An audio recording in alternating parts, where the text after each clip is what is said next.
લોકો એમ કે આ વિનાશ થાય છે, તમે એને શ્રેય કહો છો? બન્યું તે ન્યાય કરીને તમે વિનાશ થવા દો, વાંધો નથી, એવું તમે કહો છો?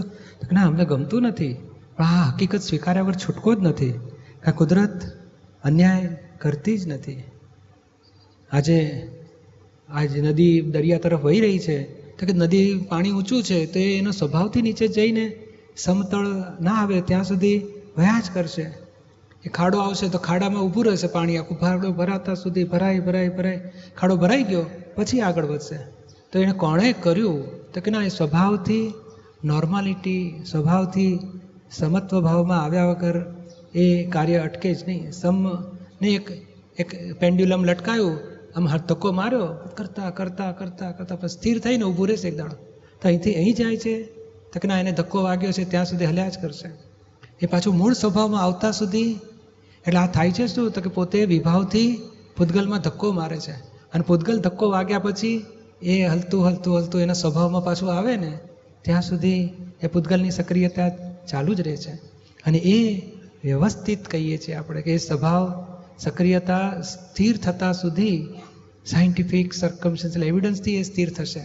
અને એને જ વ્યવસ્થિત શક્તિ, એને જ કુદરત, એને જ સ્વાભાવિક પરિણામ લાવતા સુધી એ આવીને ઊભું જ રહે છે. એટલે આપણે ધક્કો મારવાનું બંધ કરો.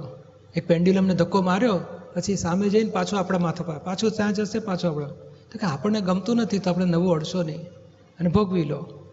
એટલે આખું આ બહુ મોટું, આજે આપણે આ ડબલ બી, બન્યું તે ન્યાય અને ભોગવે તેની ભૂલ, આ બે ચાવીથી તો આખું કહે ને કે આખી અંતર્મુખ દ્રષ્ટિ થઈ જાય છે.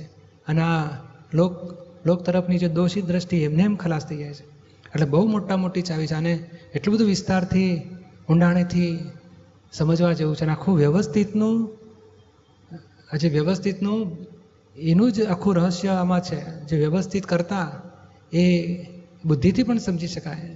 એટલે આ બુદ્ધિને સમાધાન થાય એવા લેવલે બન્યું તે ન્યાયના ફોડ દાદાએ મૂક્યા છે.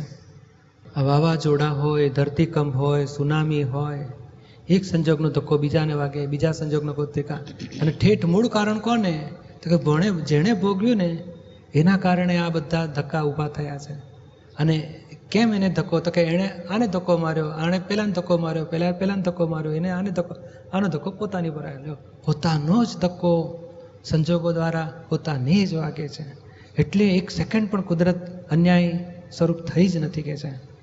અને એક કે ને જગત બિલકુલ ડિસ્ટર્બ થયું નથી. એને તો આ અન્યાય બધા દેખાય ને, આ આતંકવાદ દેખાય ને, રોગો દેખાય ને, હિંસા દેખાય ને, ખૂનનું કરે છે. તો ના, એક્ઝેક્ટ ન્યાય સ્વરૂપ છે. જે ગુનેગાર છે, હા, કોઈને મોઢે કહેવા જેવું નથી, પણ આપણે અંદર સમજવા જેવું છે. અને આપણને જ્યારે કંઈ પણ દંડ આવે ત્યારે આપણે એટલું સમજવાનું કે મારા ગુનાનો દંડ આવ્યો છે, કોઈ ગુનેગાર નથી. એ સમજવા માટે આ વિજ્ઞાન છે. આ કંઈ એમને એમ થતું નથી. ચોરી જેની થવાની છે અને જે ચોરી જવાનો છે એ બેની સોદાબાજી કરાર કેદાડાન થઈ ગયા છે.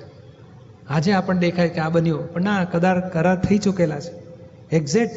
અને પાછું બોલો, સામે ખાનામાં પડેલા પૈસા ના જાય ને કબાટની તિજોરી તોડીને પછી એની માહિતી માલ લઈ જાય. અને મોટી રકમ બહાર પડી હોય એવું બનેલું એક જગાએ. સારી મોટી રકમો, દાગીનો બધો બહાર હતો, ઉપર આમ ટુવાલ ઢાંકેલો હતો, મેં ખાનામાં પડ્યું હતું લાખો રૂપિયા, અને કબાટો પીખી નાખીને પછી એમાં થોડો માલ લઈને જતા રહ્યા. તો કે આ તો બધો રહી ગયો. તો કે આ એક્ઝેક્ટ વ્યવસ્થિત છે. એ નિમિત્ત છે બિચારા. આપણું જતું રહેવાનો ભાગ જતો રહે છે, નહીં જવાનો ભાગ નથી જતો. એક્ઝેક્ટ વ્યવસ્થિત છે આખું.